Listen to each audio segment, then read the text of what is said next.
హౌస్కి వెళ్ళి కాలకృత్యాలు చేసుకొని స్నానం చేయకుండా ఏదో అదే షాట్ల మీద వెళ్ళిపోయి నదీ స్నానం చేస్తూ ఉంటారు. చాలా మహాపాపం అది.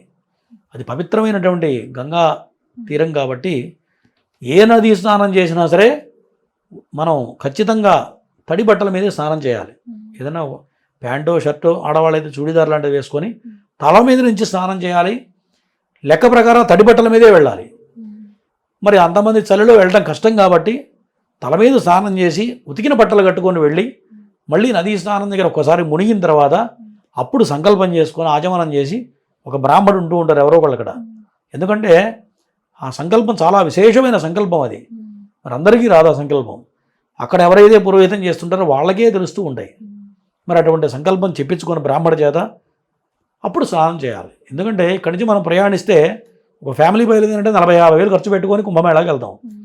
అక్కడికి వెళ్ళేటప్పుడు బ్రాహ్మణ చేత సంకల్పం చెప్పించుకుంటాను వెనకాడుతూ ఉంటాం సహజంగా. కాబట్టి నదీ స్నాన సంకల్పం అనేది చాలా విశేషం.